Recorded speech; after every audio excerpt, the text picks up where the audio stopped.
नमस्कार दोस्तों, आप देख रहे हैं वॉचिंग तक।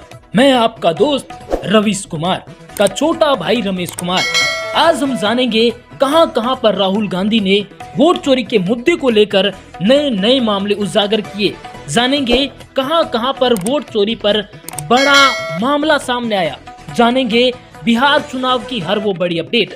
जानेंगे कहां पर कांग्रेस सरकार ने भाजपा को आड़े हाथ लिया। जानेंगे भाजपा नेताओं ने और भाजपा ने वोट चोरी के मामले में नया क्या कुछ कहा। जानेंगे हर वो बड़ी खबर जो आप लोगों पर डालती है असर। जानेंगे हर वो अपडेट जो सीधा आपसे जुड़ी हुई है। जानेंगे हर वो खबर जो आपको जानना बेहद जरूरी है। तो चलिए शुरू करते हैं खबरों का महा मुकाबला। दोस्तों, अगर आप भी हमारे चैनल पर पहली बार आए हैं तो सब्सक्राइब कर लें और आप ये खबरें कहां से देख रहे हैं कमेंट में जरूर बताएं। पहली बड़ी खबर आ रही है। 8 साल बाद मीडिया के सामने आए संजीव सिंह। बोले नीरज मेरा भाई था, आरोप समझ नहीं पाया। आपको बता दें कि धनबाद पॉलिटिक्स पूर्व विधायक संजीव सिंह ने नीरज सिंह हत्याकांड के आरोप पर चुप्पी तोड़ी। उन्होंने कहा इस आरोप से उन्हें गहरा दुख पहुंचा है और यह आज भी उनके दिल में दर्द देता है। संजीव सिंह ने इस मामले में अपनी बेगुनाही का दावा किया और सच्चाई सामने लाने की बात कही।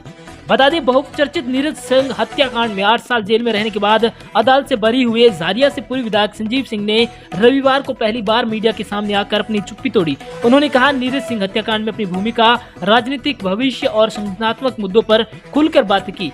बरी होने के बाद पहली बार चुप्पी तोड़ी। बता दें कि 27 अगस्त 2025 को धनबाद की विशेष एमएलए अदालत ने साक्ष्य के अभाव में संजीव सिंह को बरी कर दिया था। करीब 2.5 महीने बाद वे अपनी पत्नी और झारिया के भाजपा विधायक रागिनी सिंह के साथ शहर के 8 लेन स्थित बुधा पैलेस में संवाददाता सम्मेलन के माध्यम से सामने आए।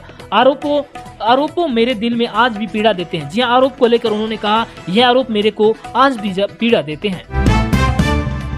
अगली बड़ी खबर आ रही है। दूसरे फेज की 122 सीटों पर प्रचार थमा। कैंडिडेट्स अब कर पाएंगे सिर्फ डोर टू डोर कैंपेन। 11 नवंबर को डाले जाएंगे वोट। बिहार विधानसभा चुनाव के दूसरे फेज की 122 सीटों पर रविवार शाम 5 बजते ही चुनाव प्रचार खत्म हुआ। इन सीटों पर वोटिंग 11 नवंबर को होनी है। 14 नवंबर को रिजल्ट आएगा।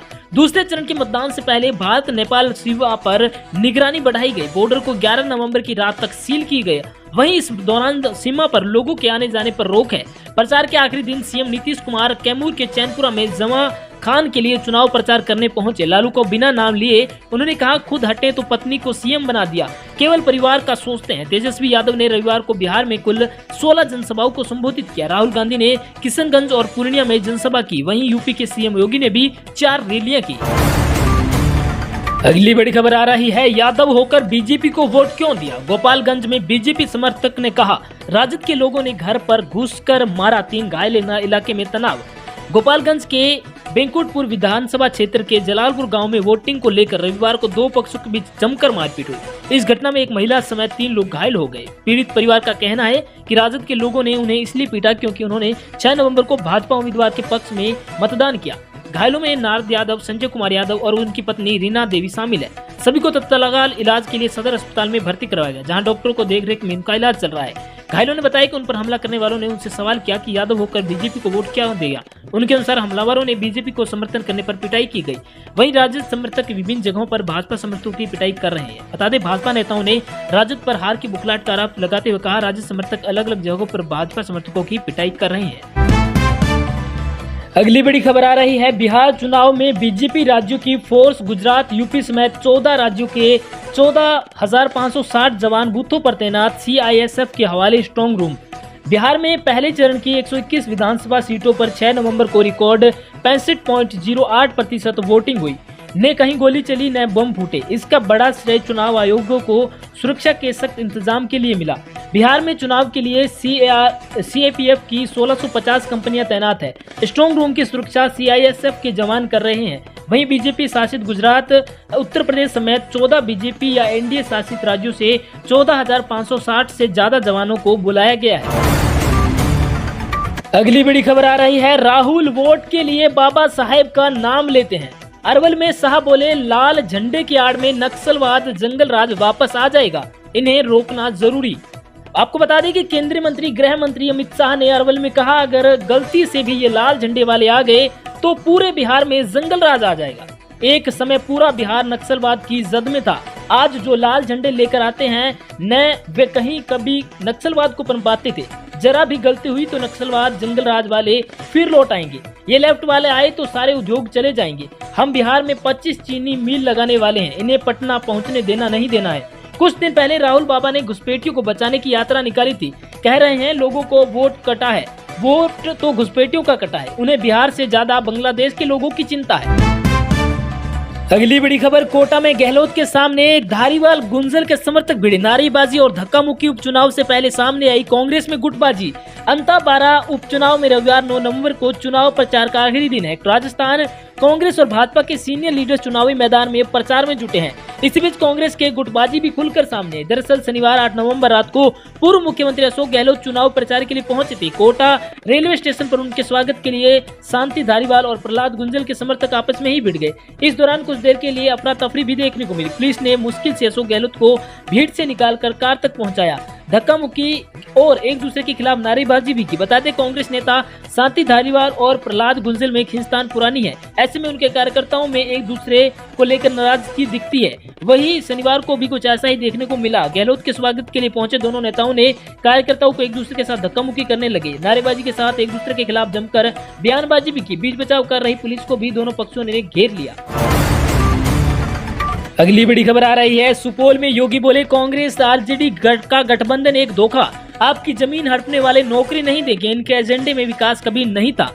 आपको बता दें यूपी के मुख्यमंत्री योगी आदित्यनाथ ने मधुबनी में बिस्पी में जनसभा की। उन्होंने कहा आरजेडी के शासन में बिहार 30,000 अपहरण हुए। न व्यापारी, न इंजीनियर, न डॉक्टर, न बेटियां, न बच्चे सुरक्षित थे।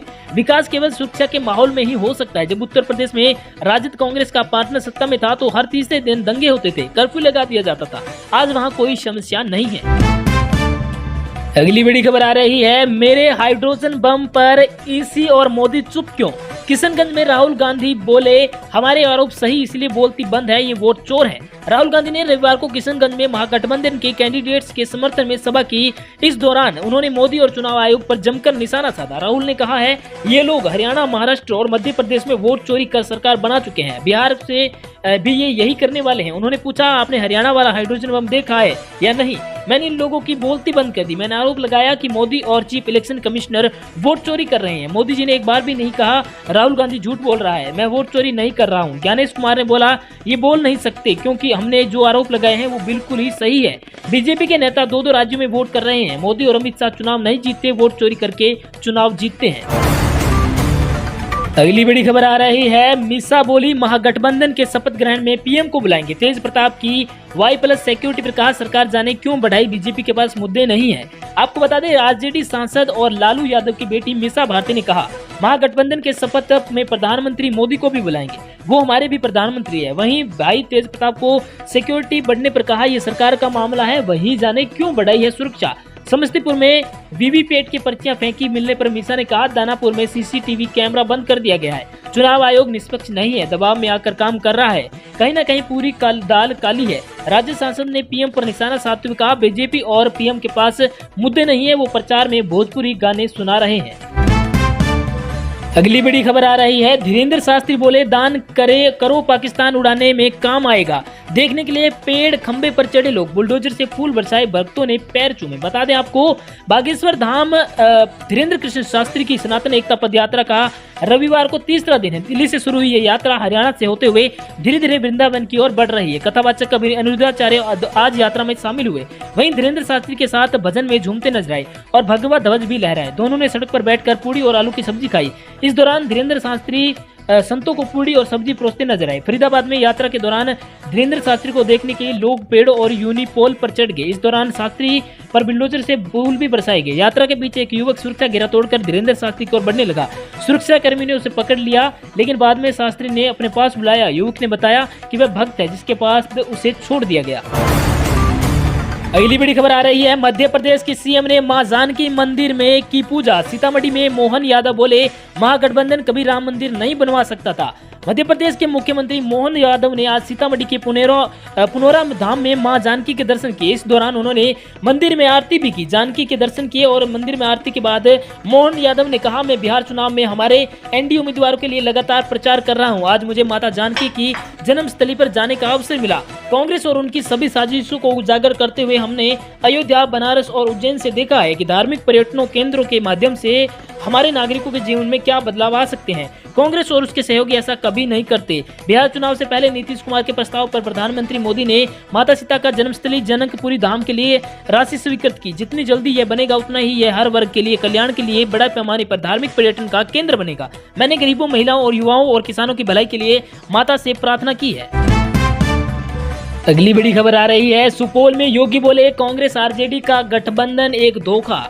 आपकी जमीन हड़पने वाली नौकरी नहीं देंगे, इनके विकास कभी था ही नहीं। यूपी के मुख्यमंत्री आदित्यनाथ योगी ने मधुबन के बिस्फी में जनसभा की। उन्होंने कहा, आरजेडी के शासन में बिहार 30,000 अपहरण हुए। न व्यापारी, न इंजीनियर, न डॉक्टर, न बेटियां यहाँ सुरक्षित थे।